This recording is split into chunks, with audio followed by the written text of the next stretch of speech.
Maestros y maestras, ahora entramos en la segunda parte de esta jornada. Ahora vamos a hablar de las estrategias pedagógicas y de la gestión de aprendizaje a distancia. Tendremos con nosotros a la maestra Isabel Fiallo Cruz.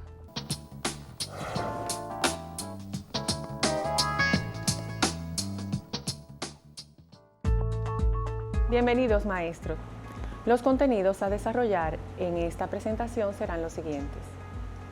Vamos a trabajar cuáles son los objetivos de aprendizaje, qué es la práctica pedagógica, cuáles son los componentes de dicha práctica pedagógica, además, la consigna y su estructura como base importante de la comunicación pedagógica, algunos ejemplos que pueden servirles a ustedes como una forma de manejarse con sus alumnos a través del aprendizaje a distancia, además de algunos ejercicios que ustedes posteriormente podrán realizar o poner en práctica.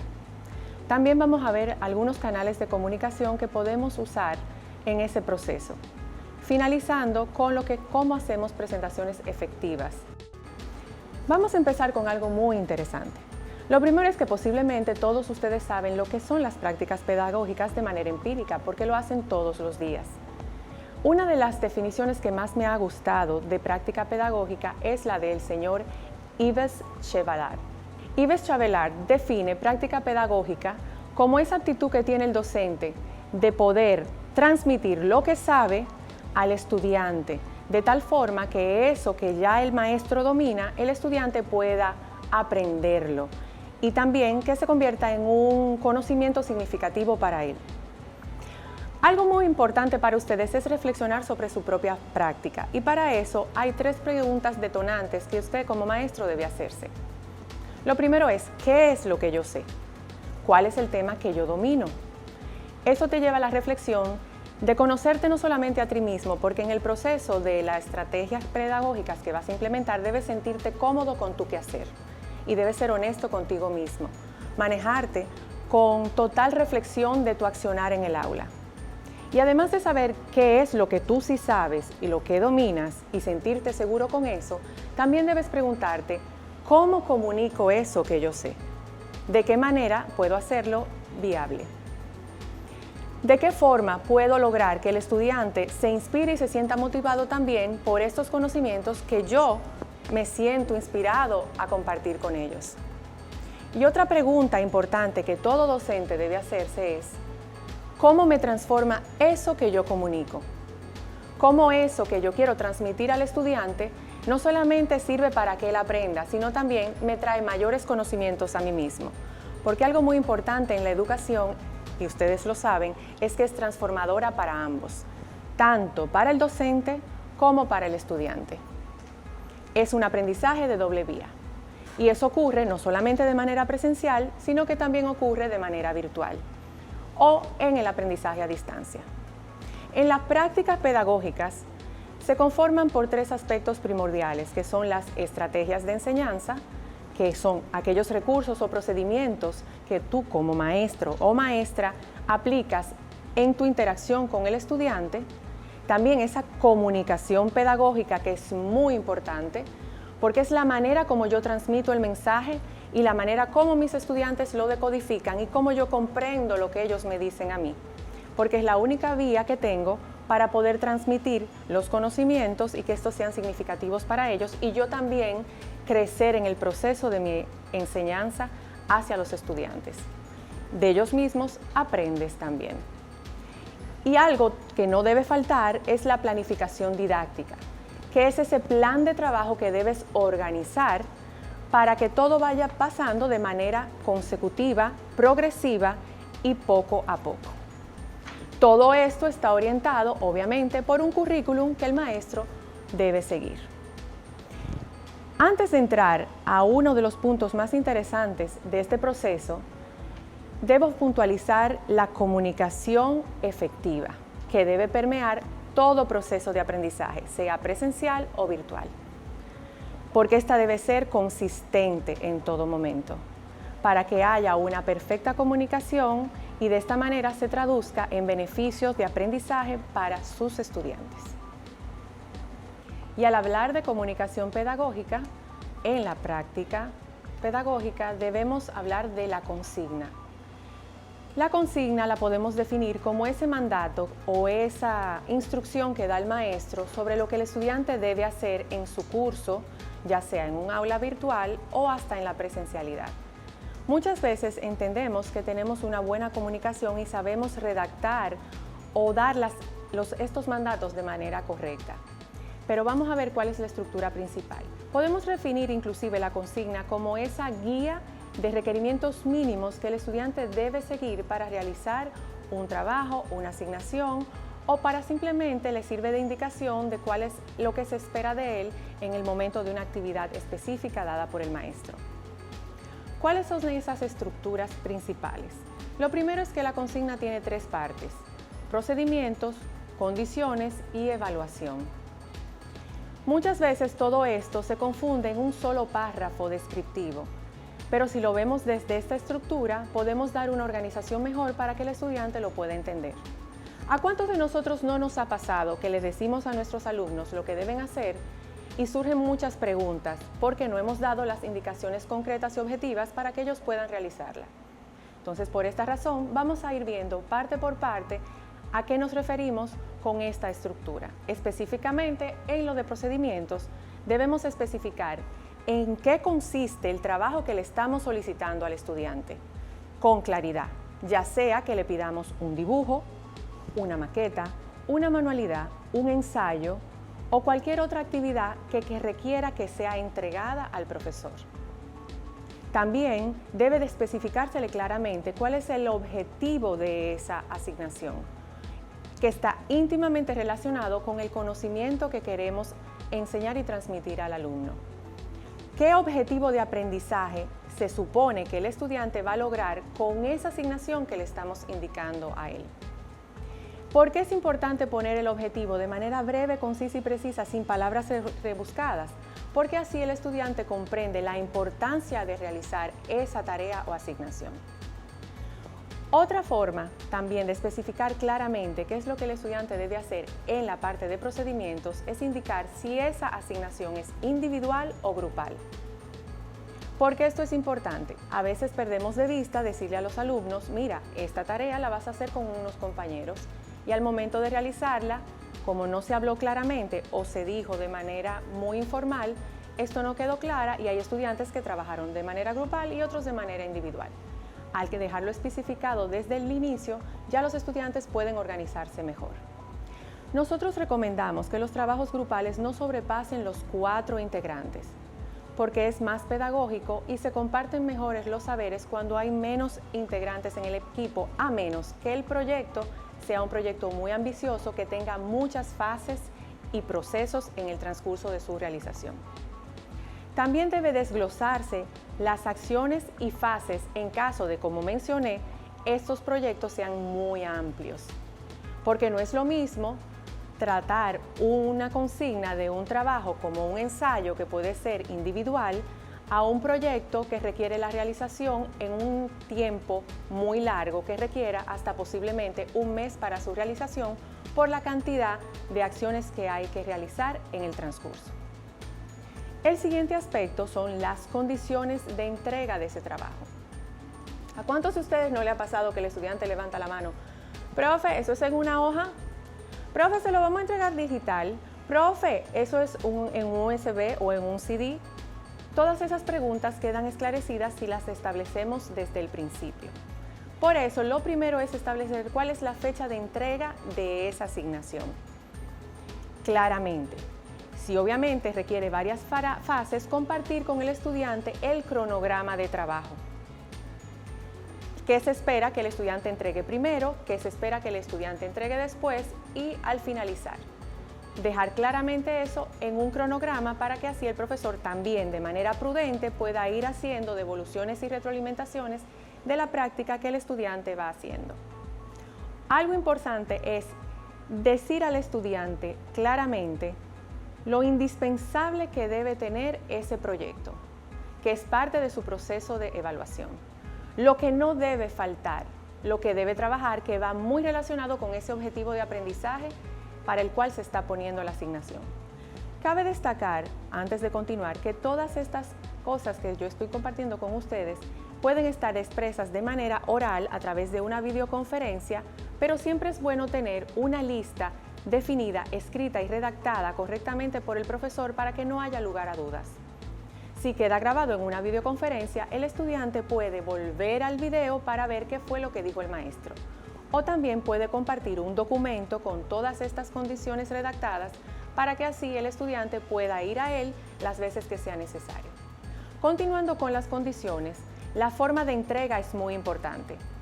Debe definirse si eso va a ser escrito a mano, si va a estar entregado, en qué formato, en qué documento lo van a enviar, ya sea en un documento PowerPoint o en un documento de Word o en un documento de Excel.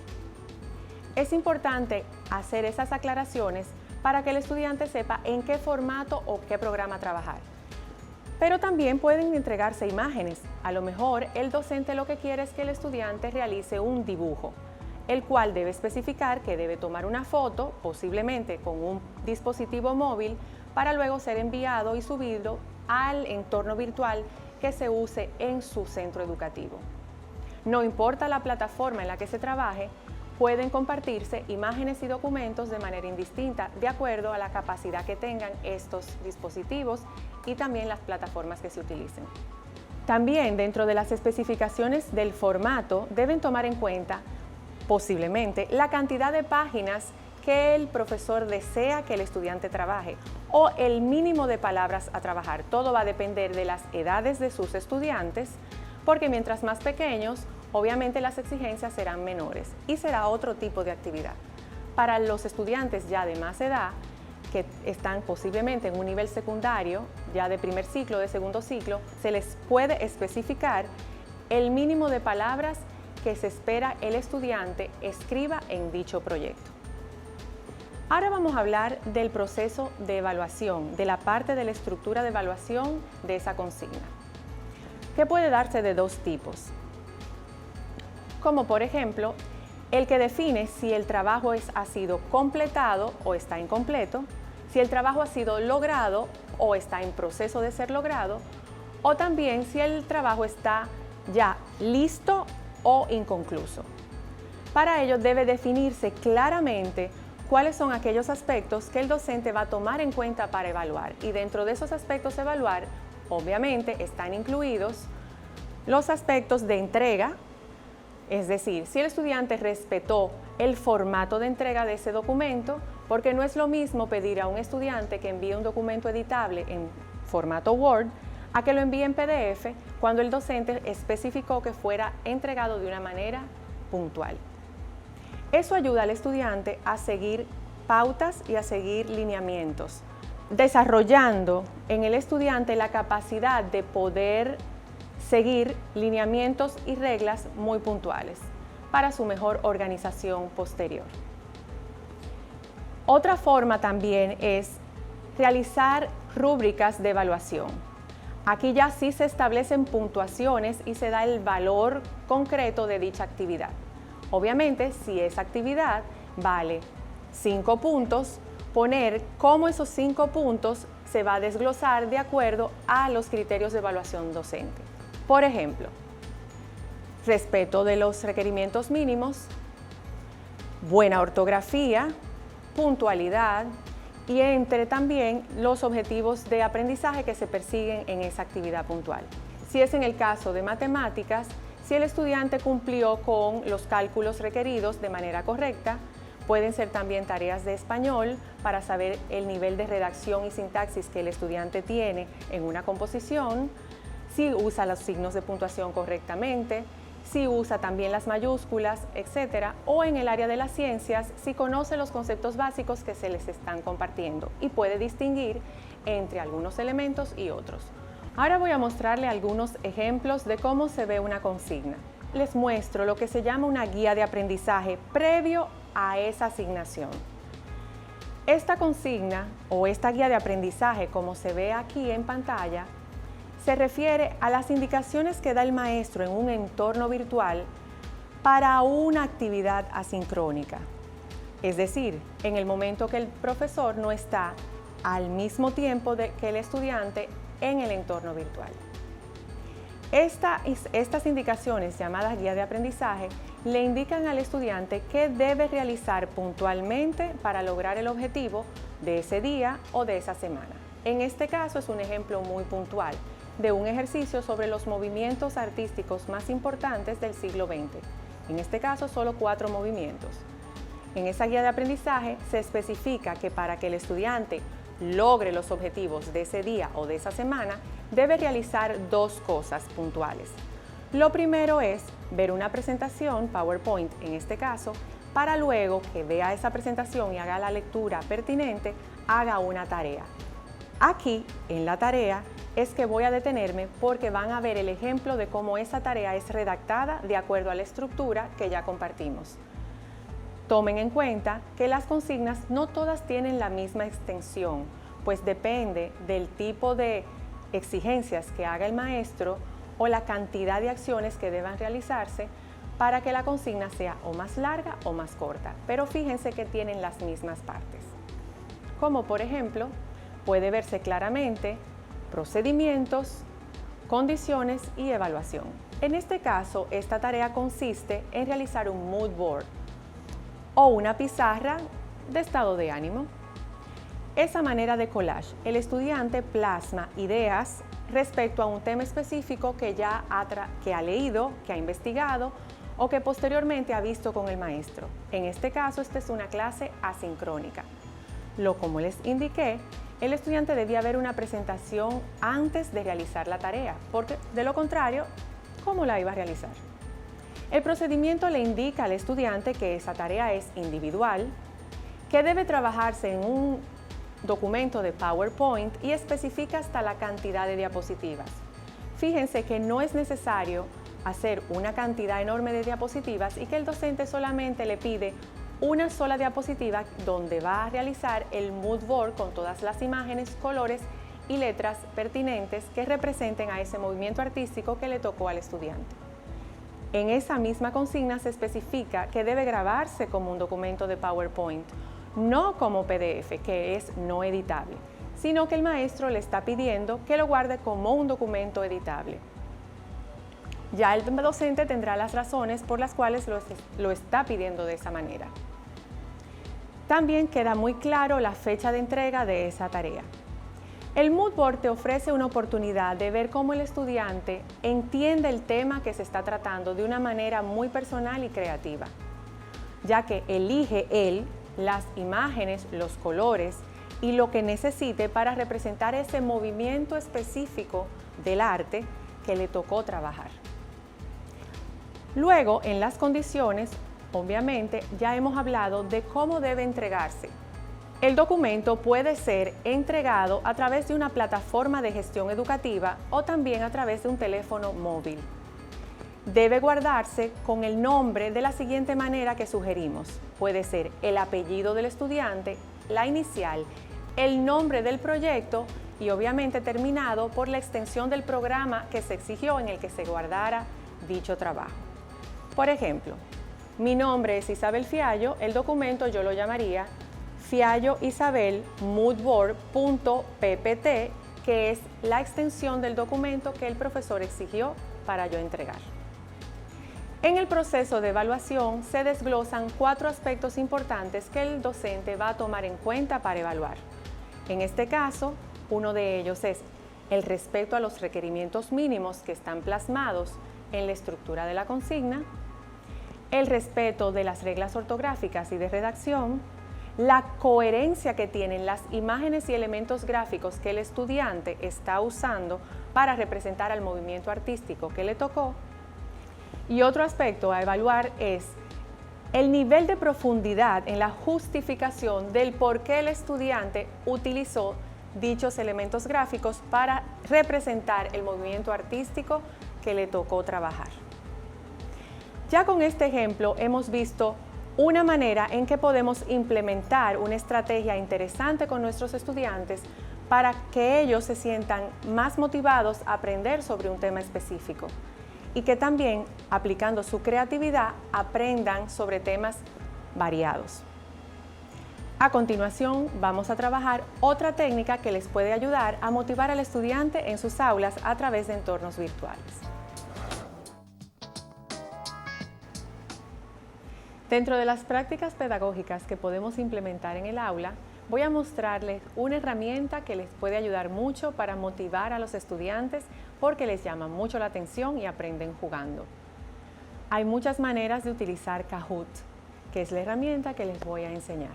En este contenido vamos a ver de qué manera podemos registrarnos con facilidad a esta plataforma que puede ser de uso gratuito. Ejemplos de cuestionarios, dos tipos de cuestionarios, uno de ellos diagnóstico para que ustedes puedan romper el hielo con sus alumnos, sobre todo cuando empiecen las clases y quieran conocer un poquito cómo son ellos y cómo se han sentido durante todo este tiempo antes de iniciar los temas puntuales de la asignatura.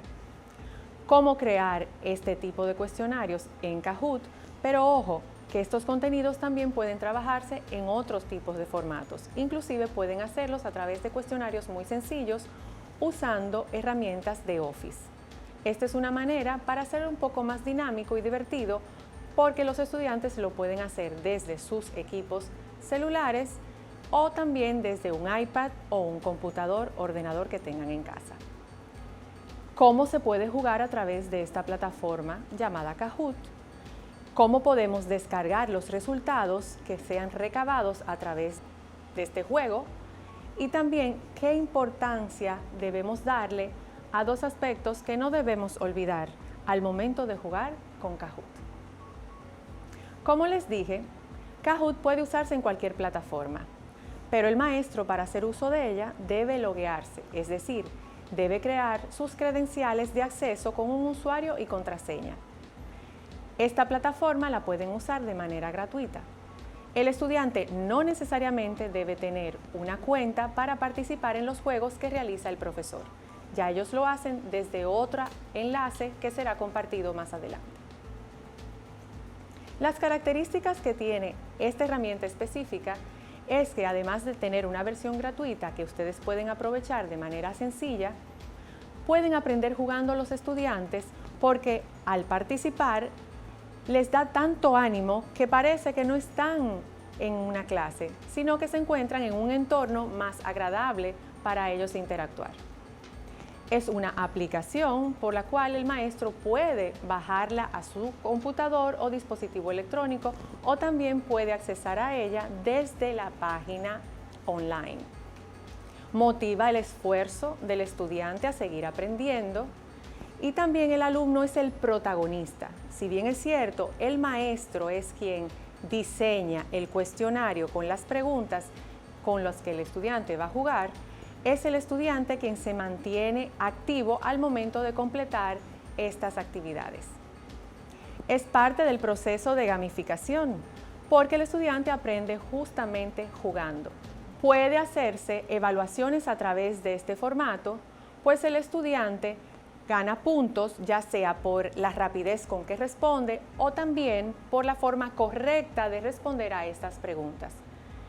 Estas preguntas pueden ser de tipo diagnóstico, por lo que también no deben tener necesariamente una valoración, porque no es del interés del maestro darle un valor a ese tipo de actividad, pero también puede usarse para dar calificación y saber el dominio que tienen los estudiantes de algunos saberes.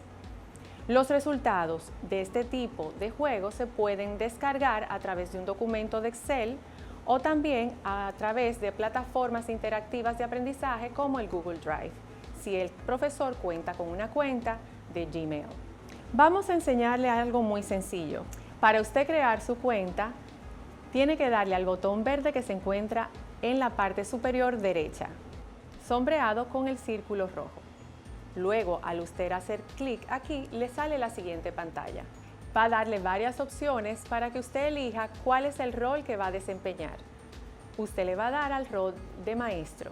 En la pantalla sale Teacher en inglés y al hacer clic le va a salir otra opción que le va a indicar dónde labora usted y va a elegir obviamente que usted labora en un centro educativo. Puede elegir si el centro educativo es secundario o si en el caso de ser un centro educativo primario elige la primera opción que dice School, que es escuela, colegio. Le sale la siguiente pantalla y usted puede accesar con el correo institucional de su centro educativo si su centro educativo así lo exige. O también puede accesar con una cuenta personal de Gmail o de Microsoft. La siguiente vez que necesite accesar a Kahoot, lo hará a través de esta pantalla donde solamente va a poner el correo electrónico que previamente usted colocó y la contraseña elegida para trabajar. A continuación voy a enseñarles cómo usted puede editar su primer cuestionario de juego en Kahoot. Ya estamos dentro de Kahoot. Si se fijan, del lado derecho le va a salir la opción para crear un nuevo cuestionario. En este caso ya hay anidados varios cuestionarios diseñados por mí. Voy a mostrarle dos ejemplos, pero primero voy a enseñarle cómo se edita los cuestionarios. Cuando usted crea sus cuestionarios, le sale a manera de índice y puede colocar un título que le sirva para identificarlo con facilidad si necesita usarlo más de una vez y también una imagen que desee que lo identifique de igual manera. Si se fijan, dentro de este cuestionario específicamente que se llama Repaso de Diseño Gráfico, ya están anidadas varias preguntas. Las preguntas además están acompañadas por imágenes. No necesariamente todas las preguntas deben estar acompañadas de imágenes, todo va a depender de lo que el profesor quiera trabajar con el estudiante. En la parte superior donde dice Crear, ustedes pueden ver ese botón, pero antes voy a detenerme sobre todo en la opción que les muestra las respuestas u opciones de respuestas que el estudiante puede seleccionar y cómo se verifican cuáles son las correctas y cuáles son las incorrectas. Esto me da una idea de cómo yo he diseñado mi cuestionario antes de compartirlo y empezar a jugar con los estudiantes. Ahora, en el botón superior, al dar clic en Crear, saldrá la siguiente pantalla. Salen 6 opciones. La primera opción que vas a elegir es la de crear tu Kahoot desde cero. Las demás son a manera de plantillas que pudieras utilizar y adaptar a tus necesidades. Pero vamos a crear un Kahoot desde cero. Por eso elegimos la primera opción. Te aparece una pantalla muy parecida a una presentación PowerPoint que trabaja a través de slides. En el extremo de la izquierda puedes ver el slide pequeñito y a medida que vayas agregando diapositivas, se van a ir visualizando de ese lado. En la parte derecha es donde vas a editar todo el contenido de tu juego. En la parte superior vas a escribir la pregunta que deseas realizar al estudiante. Debajo puedes colocar una imagen que vaya acorde con esa pregunta. Por ejemplo, si la pregunta es ¿de qué color es esta fruta?, se supone que ese tipo de ítem indica que hay una imagen que el estudiante debe de ver. Por consiguiente, debes colocar una imagen de una fruta, por ejemplo, puede ser una manzana verde, para que el estudiante elija si esa manzana es de color verde, amarilla, roja o morada, que son las opciones que vas a colocar más abajo. Si te fijas, al lado de donde colocarías la imagen, está la parte para editar el tiempo que tiene el estudiante para responder a esa pregunta. Puedes alterarlo dependiendo del tiempo que le tomará, de acuerdo a su edad, al grado en el que se encuentre y al tipo de pregunta que le estás haciendo. Fíjense que puede ser 20, 30 segundos, 1 minuto o más. En el caso de que les pongas a realizar algún tipo de operación matemática, obviamente le darás más tiempo para que el estudiante realice la operación matemática y luego conteste en un tiempo prudente. También puedes colocar el valor de la puntuación que va de 0 a 2000. Y tú me preguntarás, ¿y cómo yo entonces doy un valor de 100 puntos o de 5 o de 20? Propongo que hagas una regla de 3 para que pongas el equivalente a ese valor final que obtengas a través de los resultados de Kahoot. ¿Cómo se vería entonces esto ya editado? De esta manera. Si yo planteo una pregunta como esta de ¿qué hace un diseñador gráfico?, quise ilustrarlo con esa fotografía que realmente no aporta nada a mi pregunta, pero de alguna manera la hace más vistosa y decidí ponerla así. Pongo las opciones para que el estudiante responda cuál es la correcta. Algo importante que debo destacar es que también puedes elegir darle la oportunidad de que el estudiante seleccione más de una respuesta correcta, pero ya en este caso debes adquirir la plataforma pagando una mensualidad o anualmente. En la versión gratuita solo te permite seleccionar una opción a la vez.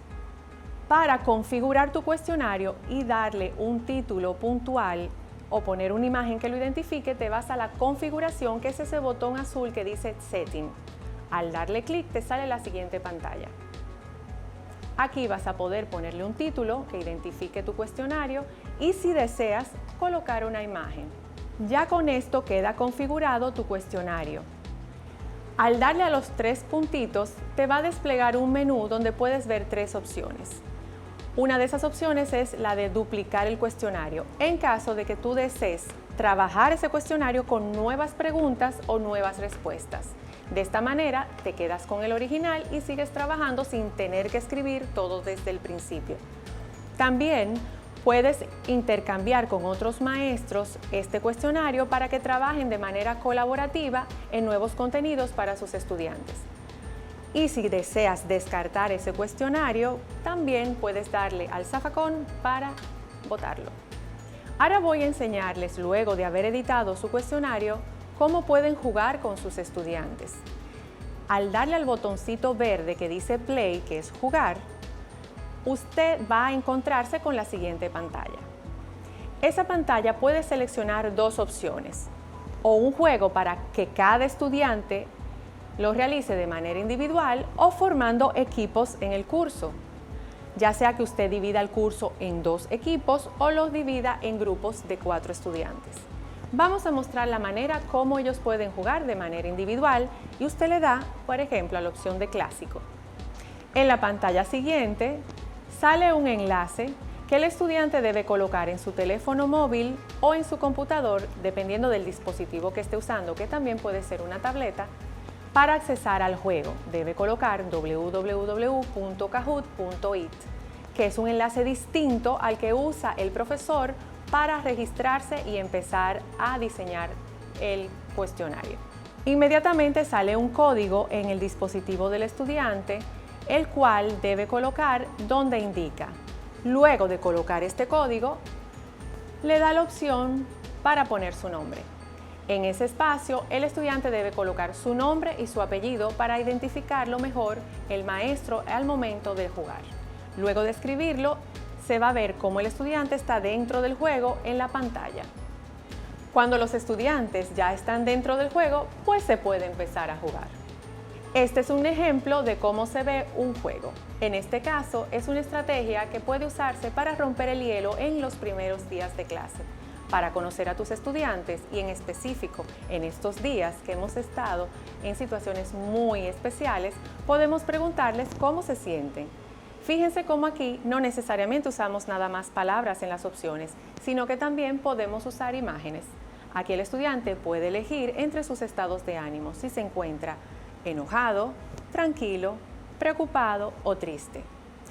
En su teléfono móvil o dispositivo solamente se van a desplegar los colores de las respuestas para que él elija cuál cree que es la mejor, de acuerdo a sus sentimientos o emoción. Lo importante también de este tipo de juegos es que, además de tú hacer un diagnóstico sobre quién es el estudiante que tienes ahí, cómo se siente, saberes previos que vienen de cursos anteriores, también puedes examinarlos dándole puntuación.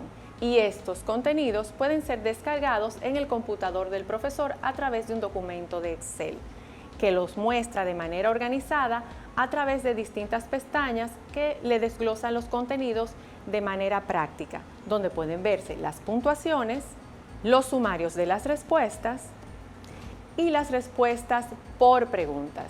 Algo muy importante que no deben olvidar, que una cosa es el enlace al que accesa el profesor para trabajar los juegos y editar sus preguntas, y otra cosa es el enlace que utiliza el estudiante para jugar luego que el juego está listo.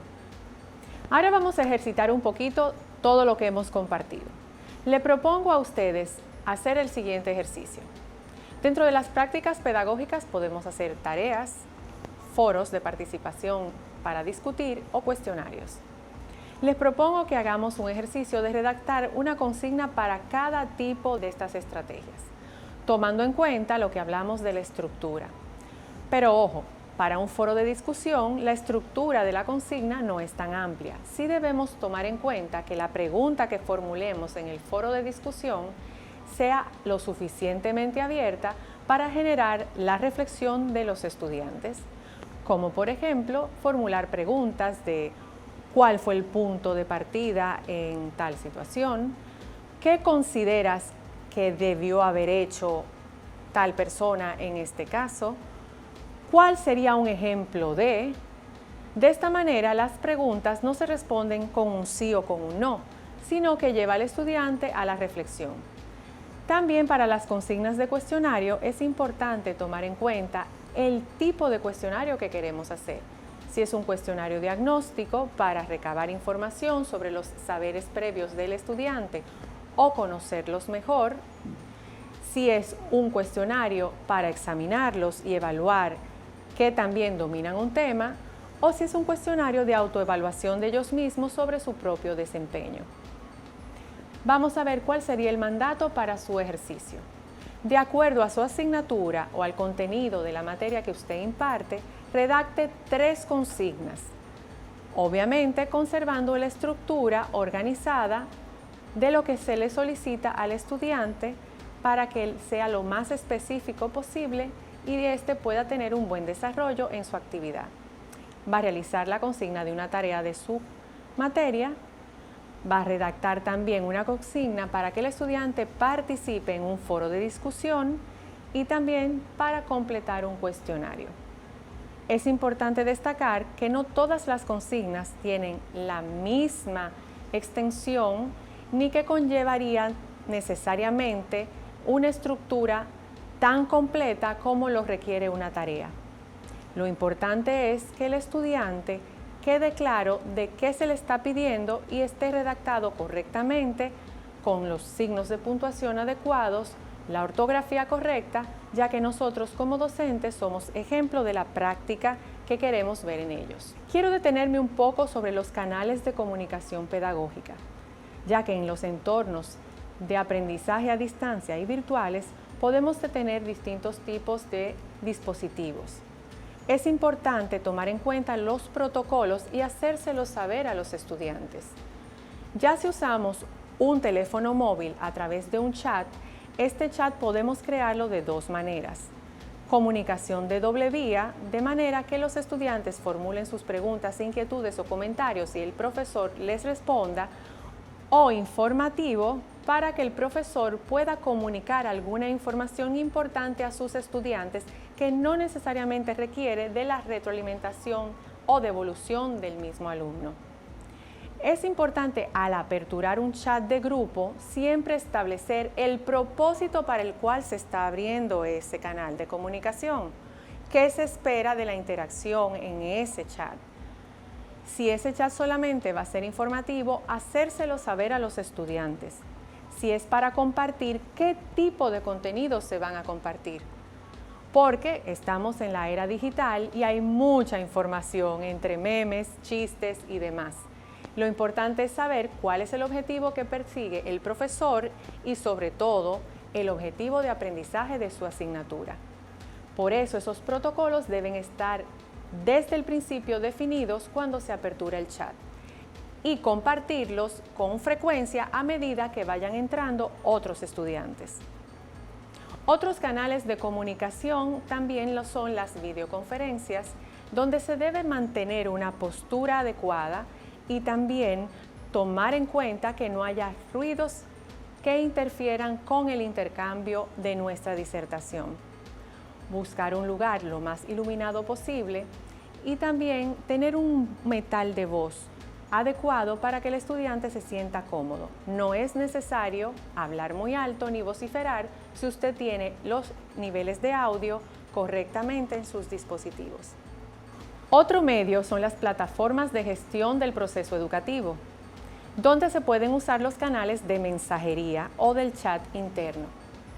Igualmente, siempre debe tomarse en cuenta que para responder a las inquietudes que tengan los estudiantes en los entornos virtuales, una opción es establecer y dejarles claros como políticas o acuerdos del curso, es establecer y de hacerles saber al estudiante que el maestro le va a responder en las próximas 48 horas o en el transcurso de esas 48 horas. De esta manera, Al estudiante no le da ansiedad esperando que el maestro le responda inmediatamente, anida una pregunta o inquietud sobre alguna tarea que el profesor le ha colocado. Dentro de nuestras prácticas pedagógicas, nosotros como docentes tenemos que tener muy claro la forma correcta de comunicarnos con los estudiantes. Y una de las maneras en las que más lo hacemos es a través de presentaciones que plasmamos no solamente en los entornos presenciales, sino también en los entornos virtuales. En esta oportunidad vamos a hablar un poco al respecto de cómo hacer presentaciones efectivas para los entornos de aprendizaje virtual. Vamos a conocer los errores más comunes que todos cometemos en algún momento, también las pautas de fondo, de contenido, las pautas de forma, cómo diseñar nuestras presentaciones, y vamos a hacer un cierre con todos los aspectos más importantes que recojamos en el trayecto. Quiero detenerme a darles la referencia de seguir esta cuenta donde pueden encontrar todavía más información al respecto de cómo crear presentaciones efectivas. Y a los que les interese seguir indagando, pueden consultar las siguientes referencias bibliográficas donde también pueden profundizar sobre el tema. Los errores más comunes que cometemos al tratar de hacer presentaciones efectivas es la cantidad de texto que usamos para hablar sobre un tema. Los errores ortográficos que se nos pueden escapar por falta de revisar antes de proyectar o compartir la presentación. El diferente contraste que hay entre el fondo y la letra que estamos utilizando o los contenidos gráficos que tenemos en la diapositiva también. La cantidad de viñetas que utilizamos para dividir los contenidos, por ejemplo, cuando usamos los puntitos, los cuadrados, para resumir los contenidos. La cantidad de veces que hacemos uso de ese recurso también es un error dentro de nuestras presentaciones. Utilizar muchas animaciones y transiciones no es necesario, pues ya es suficiente con las inflexiones que podemos hacer con nuestra voz o al intercambiar entre una diapositiva y otra para hacer más interactivo lo que estamos viendo. A menos que queramos sorprender a quien está observando nuestra presentación si tiene mucho tiempo viendo nuestra exposición, que no es el caso de los entornos virtuales. Vamos a ver un ejemplo de lo que no se debe hacer. Vemos esta diapositiva muy cargada de texto. Usa muchas viñetas. Me refiero a viñetas con los puntitos. Pudiéramos dividir esa diapositiva en varias. Por ejemplo, podemos dividir esta diapositiva en 4 y hasta 5 diapositivas, usando las primeras 4 viñetas como si fuera una diapositiva, las siguientes 4 la siguiente, y la última podemos dividirlas en 2 partes. Así tenemos 4 o 5 diapositivas cuyos contenidos están bien divididos. Vamos a ver qué diferencia hay entre las presentaciones que preparamos para entornos presenciales y las que hacemos para entornos virtuales. Lo primero es que la cantidad de personas que tenemos a nuestro frente es distinto. En un auditorio podemos tener hasta 100 personas. Esto va a afectar el tamaño de la letra que utilicemos. Por eso, al momento de hacer presentaciones para entornos virtuales, el tamaño de la letra puede ser un poquito más pequeño que el que usamos para una exposición dentro de un auditorio. También la cantidad de diapositivas hay que tomarlas en cuenta. No es lo mismo la cantidad de diapositivas que usamos para los entornos presenciales que la que usamos para cualquier exposición que colocaremos dentro de un entorno virtual. Es recomendable usar menos de 25 diapositivas para colocarlas en los entornos virtuales. En los entornos virtuales, las animaciones no son necesarias. En un entorno presencial sí, porque si tenemos una disertación que dura hasta 45 minutos, es importante en algún momento llamar la atención de la persona que nos observa. Pero en los entornos virtuales, el estudiante está justamente sentado frente a su computador o a su dispositivo electrónico, por lo que su atención está enfocada en esa pantalla. No es necesario usar tantas animaciones y transiciones, pues no tenemos necesariamente que llamar su atención. El propósito y el peso que tiene una presentación y otra varía por la cantidad de diapositivas y la cantidad de elementos que usamos para diseñarlas.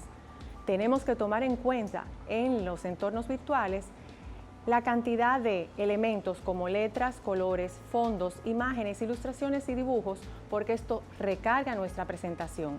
Es importante tomar eso en cuenta para subirlo al entorno que vamos a usar para compartirlo con nuestros alumnos, ya que varía si usamos un teléfono móvil, un entorno de gestión del proceso de aprendizaje o utilizamos cualquier otro mecanismo para compartirlo. Empecemos por el fondo. Lo primero es que para empezar debemos tener muy claro qué es lo que queremos comunicar al estudiante. ¿Qué contenido vamos a trabajar respecto a la unidad que vamos a desarrollar? ¿Qué quiero que recuerden mis estudiantes al terminar la presentación? Esos puntos claves que deben permanecer con ellos para que puedan seguir trabajando los contenidos en el aula. ¿A quién va dirigido? Tengo que saber cuáles son sus gustos para saber cómo comunicar y el lenguaje que debo usar con ellos. Luego de tener claro el contenido que quiero tratar con mis estudiantes, debo obviamente recabar mucha información al respecto, pero depurarla para que el mensaje llegue exactamente como yo quiero comunicarlo a mi alumno, de manera correcta. Además, debo organizarlo para saber cómo voy a empezar, cuál va a ser el desarrollo y luego cómo voy a concluir, cuál va a ser el cierre que voy a hacer. Tratando también de crear un ambiente memorable al finalizar y hacer el cierre, que puede ser a través de una frase inspiradora, una imagen que los motive a reflexionar o un cierre contundente que pueda motivar al estudiante a seguir indagando sobre el tema. Algo muy importante que solemos perder de vista es la estructura de las presentaciones efectivas. Por lo regular tendemos a hacer una portada, hacemos el desarrollo y a veces olvidamos hacer el cierre formal de nuestra presentación. Pero fíjense que tenemos 5 partes importantes. Luego de la portada, que es donde está el título del tema y el nombre del profesor, está el contenido que voy a tratar a manera de índice. Esto ayuda a que el estudiante sepa qué tan largo y qué temas voy a tratar durante mi exposición. Recuerden que las diapositivas en una presentación de entornos virtuales no deben sobrepasar las 25 o 18 diapositivas. Ese desarrollo está dentro de esas 25 diapositivas, es decir, toda esta estructura que conlleva portada, contenido, desarrollo, referencias y cierre están dentro de esas 25 diapositivas máximo. Ahora hablemos de la forma de diseñar nuestra presentación. Todos conocemos las plantillas que traen programas como PowerPoint, que es de la plataforma Microsoft. Pero también hay otras herramientas que pueden utilizarse para crear presentaciones. No importa las herramientas que uses, puedes tomar en cuenta los siguientes tips. Trata de crear tus diapositivas de cero. Trata de respetar los márgenes en una diapositiva para que de esa manera puedas dejar que el espacio respire, colocándolo el texto y las imágenes dentro de un espacio donde puedan ser legibles y visibles. Esto es un ejemplo de lo que no se debe hacer. Fíjense cómo en esta diapositiva los textos se acercan demasiado al borde. Todos los textos que coloquemos deben estar lo más cercano al centro para que puedan ser legibles. Además, en esta diapositiva hay tanta información que distrae a la vista. Algo importante también a tomar en cuenta es el contraste de color que usemos entre el fondo y las letras que usamos. Si ustedes observan este ejemplo, uno de los dos lados tiene mejor contraste que otro. Observen que el lado de la derecha tiene contrastes molestos, débiles y casi confusos. Tomen en cuenta siempre utilizar un contraste fuerte en los que la letra sea oscuro y el fondo muy claro, o viceversa, el fondo muy oscuro y las letras de tono más claro. Las tipografías también son importantes tomarlas en cuenta, evitando utilizar tipografías decorativas, pues de una plataforma a otra las tipografías pueden cambiar, a menos que la presentación sea grabada como un PDF. Por lo regular, las tipografías más utilizadas en los entornos virtuales son las siguientes. Tanto para las plataformas Macintosh como las PC, podemos usar las tipografías Arial, Tahoma, Verdana, Trebuchet y hasta la Times New Roman, que son tipografías o letras comunes a ambas plataformas y que garantizan que si se abre en un dispositivo no van a cambiar, no importa si sea en el computador del profesor o en el computador o dispositivos electrónicos de los estudiantes. Todas estas tipografías tienen estilos diferentes que pueden usarse para destacar algunas frases dentro de los párrafos. Observen los ejemplos de cada una de ellas. Algo a tomar en cuenta es que en las diapositivas tratemos de usar las mayúsculas y las minúsculas correctamente. Si solamente usamos las mayúsculas, parece como si estuviéramos gritando a la persona que observa nuestra presentación. El tamaño mínimo que debe tener la letra dentro de una presentación para su contenido, que sea lo más legible, no debe ser menor a 20 puntos. Respecto a la imagen, voy a detenerme aquí porque este es un recurso que se usa que puede ser muy interesante para los estudiantes y que a veces el maestro lo desaprovecha, utilizando muchas imágenes en una misma diapositiva cuando podemos colocar imágenes mucho más grandes y llamativas completando el espacio de la misma diapositiva. Por ejemplo, aquí vemos una imagen. Está completa, abarca la diapositiva totalmente. Debemos tener cuidado al usarla de no hacer estas prácticas. Las últimas dos, obviamente, se encuentran alteradas, pues su proporción no es la correcta. Eso se evita disminuyéndola, colocando el mouse en una de las esquinas y presionando Shift para mantener la integridad de la imagen completa. También debemos evitar utilizar imágenes que tienen marcas de agua. Esto denota poca profesionalidad en nuestras presentaciones. También debemos usar imágenes cuyos detalles se vean con claridad y estén definidos. Podemos buscarla a través del navegador, eligiendo el tipo de contenido que queremos mostrar y nos va a aparecer varias opciones. Elijamos la que nos ofrezca estas cualidades. Miren el ejemplo. Cuando vayamos a usar gráficos, también tenemos que hacer una buena selección del tipo de gráfico que vamos a presentar a nuestros estudiantes. Mientras más variables tengan, más complejo será hacer lectura o interpretarlos. Por eso es mejor usar otras versiones que permitan un mejor entendimiento del dato que se quiere compartir, como por ejemplo los siguientes. Podemos presentarlos de manera más sencilla o inclusive, si el profesor es muy inquieto, puede diseñar maneras más creativas de presentarlos a sus alumnos, como el siguiente. Recuerden siempre tener cuidado con las transiciones y con las animaciones que utilicemos, pues usarlas con tanta frecuencia no solamente puede distraer, sino cansar a quien observa la presentación. Recogiendo la información aquí compartida, podemos llegar a la conclusión de que menos es más. Mientras más sencilla sea nuestra presentación, es mejor para captar la atención y para que el ojo de quien observa no se canse. Obviamente, tener en cuenta hacer un buen resumen del contenido en texto para no recargarlo, tener un buen contraste de color y, muy importante, revisar el contenido para evitar faltas ortográficas.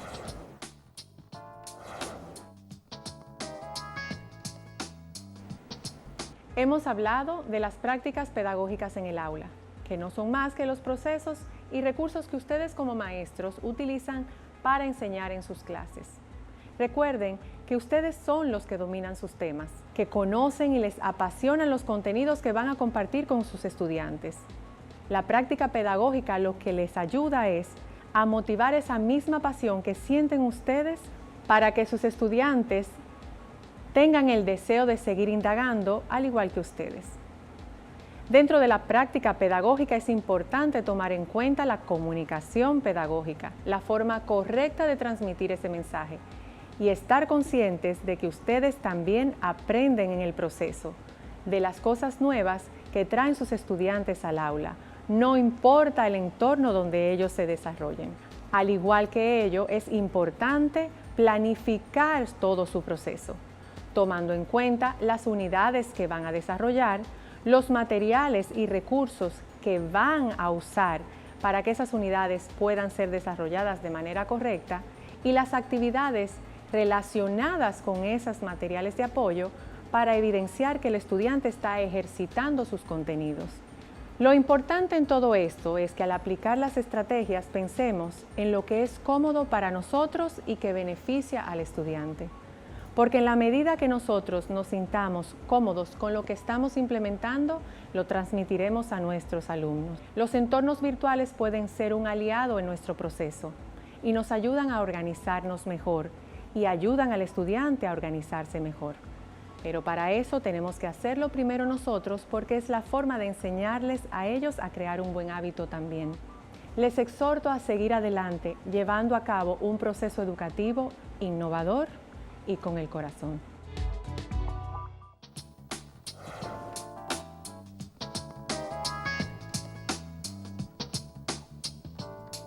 Así finalizamos esta jornada del Programa de Desarrollo de las Competencias Tecnológicas para el ejercicio de la docencia en la nueva normalidad.